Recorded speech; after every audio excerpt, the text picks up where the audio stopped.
వాతావరణం చల్లగా ఉన్నప్పుడు వేడి వేడిగా ఏదన్నా పకోడీలు గానీ, బజ్జీలు గానీ తినాలనిపించడం చాలా సహజం. కానీ ప్రతిరోజు ఆయిలీ ఫుడ్ తినలేం కదా! సో, దానికోసం హెల్తీ ఆల్టర్‌నేటివ్‌గా ఈరోజు మీకోసం ఒక మంచి టిక్కీ రెసిపీ తీసుకొచ్చాను. హాయ్! హలో! వెల్కమ్ టు రాకు కరెన్ వ్లాగ్స్.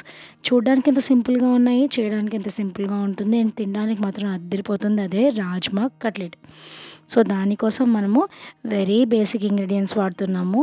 దాంట్లో ఫస్ట్ రాత్రంతా నానబెట్టుకున్న రాజ్మా దాన్ని 2, 3 సార్లు కడిగి ఇలా ఒక కుక్కర్‌లో తీసుకొని సాల్ట్ కూడా యాడ్ చేసేసుకోవాలి. ఆ ఉడుకుతున్నప్పుడే సాల్ట్ దానికి చక్కగా పట్టేస్తుందనమాట. తర్వాత 9-10 విజిల్స్ దాకా మనం దీన్ని ఉడికించేసుకోవాలి. ఎందుకంటే రాజ్మా చాలా టైం పడుతుంది ఉడకడానికి.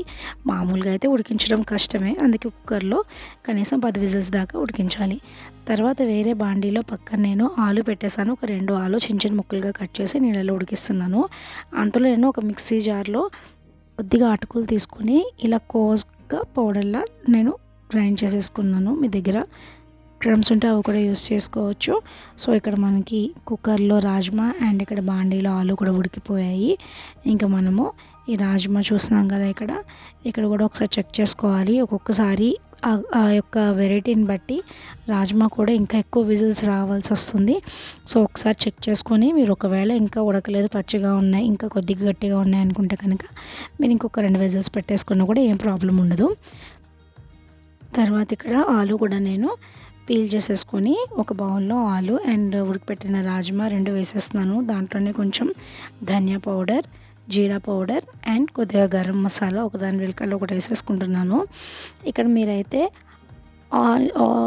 సాల్ట్ అయితే చూసుకొని వేసుకోండి. ఎందుకంటే మనం ఆల్రెడీ రాజ్మాలో వేసాం కాబట్టి సాల్ట్ వేసేటప్పుడు మాత్రం కొంచెం కాన్షియస్‌గా చూసుకోండి. తర్వాత కొంచెం కారం కూడా వేసేసుకున్నాను నేను.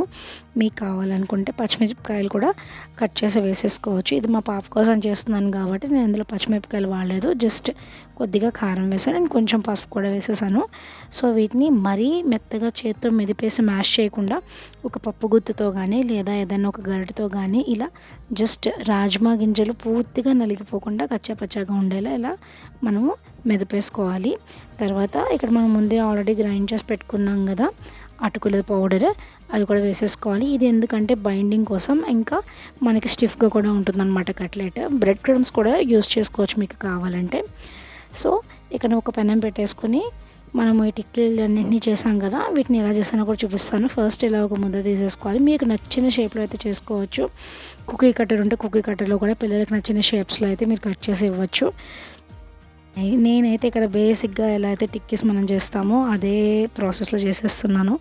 ఎందుకంటే మనకి మార్నింగ్ హడావిడిలో మనకి రకరకాల ఆలోచనలు బ్రెయిన్‌లో ఉన్నా కూడా అలా చేయాలి, ఇలా చేయాలి అని అనుకున్నా మనకి టైం అనేది చాలా ఇంపార్టెంట్ కదా ఆ టైంలో. సో, ఇది నేను లంచ్ బాక్స్ రెసిపీ కింద చేశాను. ఈరోజు లంచ్ బాక్స్‌లో ఇది ఇచ్చాననమాట. సో, రొటీన్‌గా అన్నము, పప్పు, కూర, చారు ఇలాంటివి పెడుతూ ఉంటాం పిల్లలకి. ఎప్పుడన్నా ఇలాంటి హై ప్రోటీన్ డైట్ కనుక ఇచ్చామంటే ఇవి అన్నం కన్నా ఎక్కువే మంచిగా చేస్తాయి వాళ్ళకి. అండ్ వాళ్ళకి ఒక రొటీన్ కూడా చేంజ్ అయినట్టు ఉంటుందనేది నా ఒపీనియన్. ఇంకా నెయ్యి వేసి అటు ఇటు కాల్చేసుకున్న తర్వాత క్రిస్పీగా రెడీ అయిపోయాయి. ఇది మా పాప ఒకటే కాదు, మేమందరం కూడా చేసుకొని చక్కగా ఎంజాయ్ చేస్తూ తిన్నాము. అండ్ గుడ్ ఫుడ్‌కి ఎప్పుడూ టైమింగ్ అనేది ఉండదు. పొద్దున్నే తినాలా, సాయంత్రం తినొచ్చు కదా అనేది ఏది ఉండదు.